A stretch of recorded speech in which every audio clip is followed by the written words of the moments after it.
Halo, selamat pagi. Bertemu lagi dengan saya. Hari ini kita akan belajar tentang biosfer.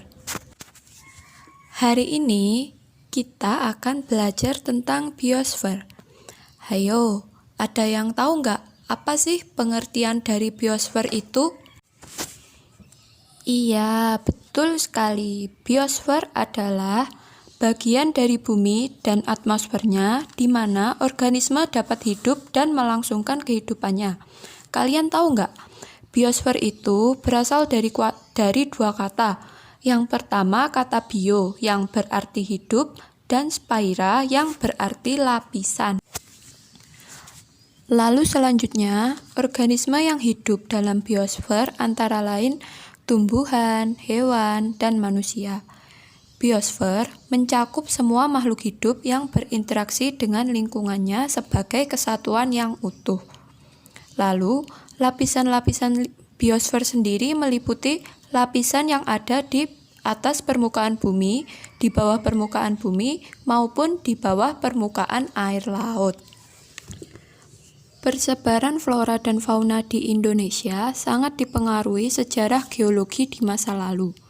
Pada zaman dahulu, wilayah Sumatera, Jawa, dan Kalimantan merupakan satu bagian dari benua Asia.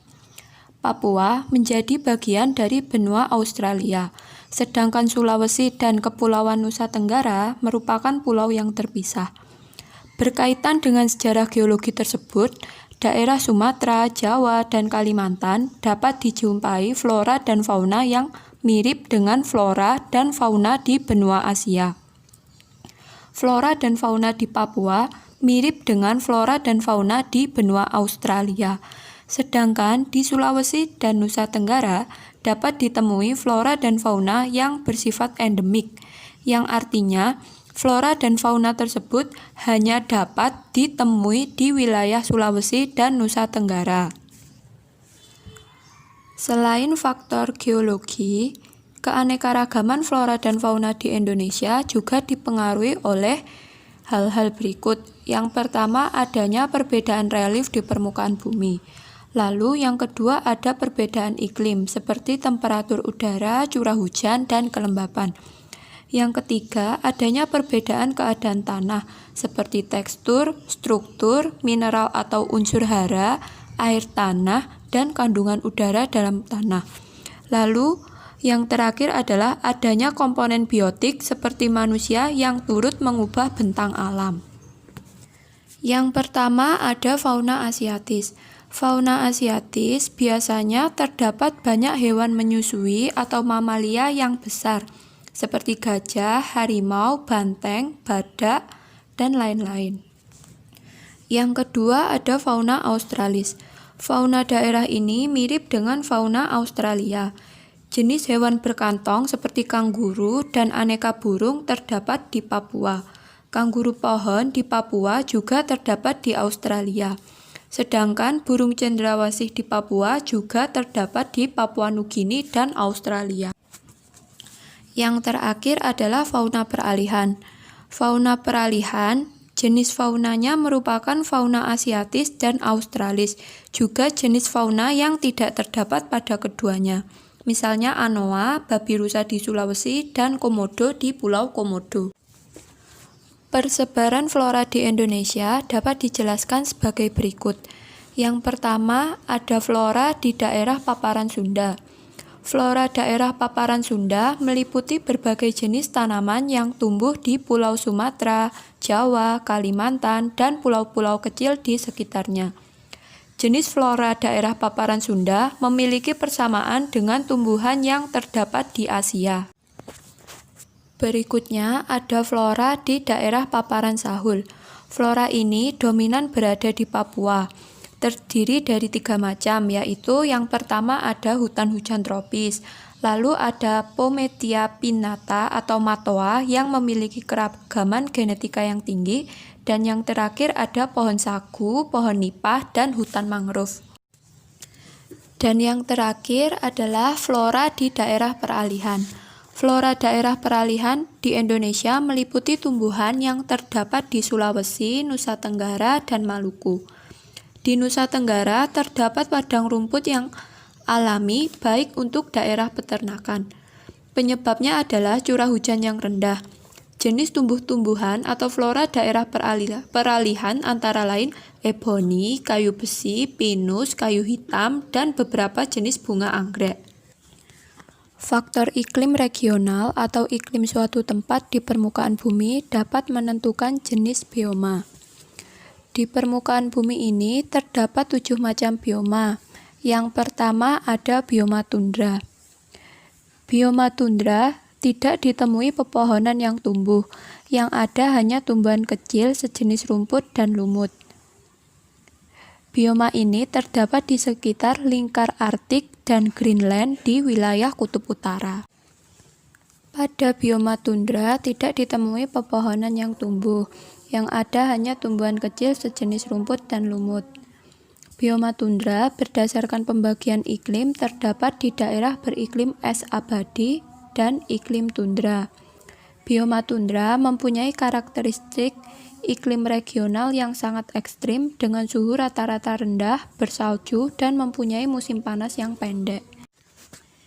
Ciri-ciri bioma tundra adalah yang pertama, semua wilayahnya hampir tertutupi oleh es. Yang kedua, mempunyai musim dingin yang panjang dan gelap. Yang ketiga, usia tumbuh vegetasi sangat pendek, berkisar 30 sampai 120 hari. Lalu, yang keempat, jenis vegetasi yang dapat hidup di bioma tundra misalnya lumut kerak, rumput teki, tumbuhan ternak, dan semak-semak pendek. Bioma taiga atau biasa disebut hutan berdaun jarum. Ciri-ciri bioma tersebut adalah 1. Mempunyai musim dingin yang cukup panjang dan musim kemarau yang panas dan sangat singkat. Yang kedua, selama musim dingin, air tanah berubah menjadi es dan mencapai 2 meter di bawah permukaan tanah. Yang ketiga, jenis tumbuhan yang hidup sangat sedikit. Biasanya hanya terdiri dari 2 atau 3 jenis tumbuhan. Lalu yang terakhir, pohon-pohon di bioma taiga mempunyai daun yang berbentuk seperti jarum dan mempunyai zat lilin di bagian luarnya sehingga tahan terhadap kekeringan.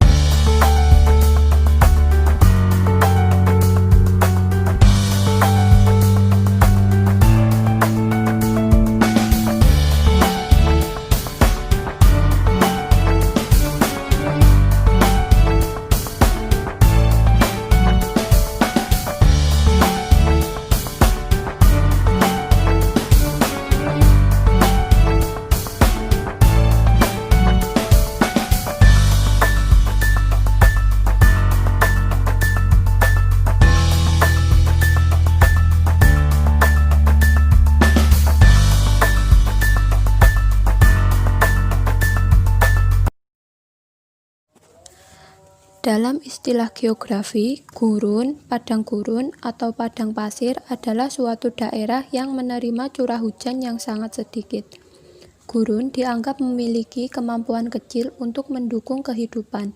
Bioma gurun merupakan bioma yang didominasi oleh batu atau pasir dengan tumbuhan yang sangat jarang. Kurang lebih sepertiga wilayah bumi berbentuk gurun. Bioma gurun banyak ditemukan di Amerika Utara, Afrika Utara, Australia, dan Asia Barat. Ciri bioma padang rumput antara lain 1. Curah hujan tidak teratur.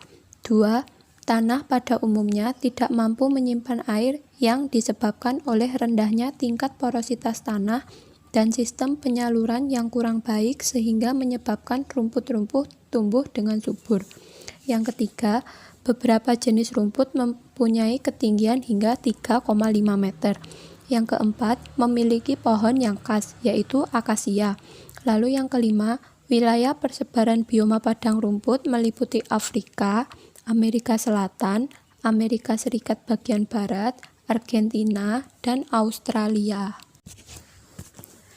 Bioma sabana pada umumnya terbentuk di daerah tropik sampai subtropik. Sabana berbeda dengan stepa.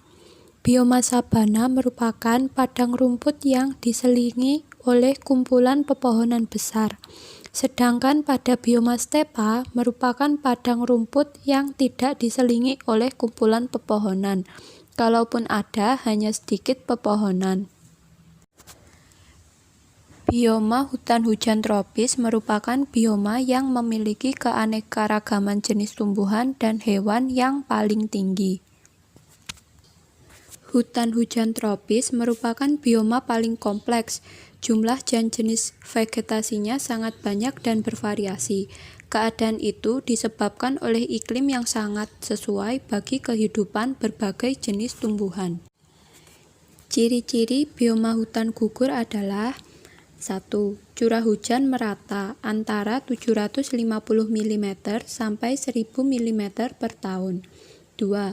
Mempunyai 4 musim, yaitu musim panas, gugur, dingin, dan semi. Yang ketiga, mempunyai musim panas yang hangat dan musim dingin yang tidak terlalu dingin. Yang keempat, pohon-pohon memiliki ciri berdaun lebar, hijau pada musim dingin, rontok pada musim panas, dan memiliki tajuk yang rapat. Yang kelima, jarak antara pohon satu dan pohon yang lainnya tidak terlalu rapat atau renggang. Yang keenam, jumlah atau jenis tumbuhan yang ada relatif sedikit. Ciri khas bioma hutan gugur adalah tumbuhannya sewaktu musim dingin daun-daunnya meranggas. Cukup sekian pembelajaran hari ini. Semoga apa yang kita pelajari dapat bermanfaat untuk kedepannya. Saya minta maaf jika ada kesalahan kata, dan jangan lupa untuk terus belajar ya. Sampai jumpa.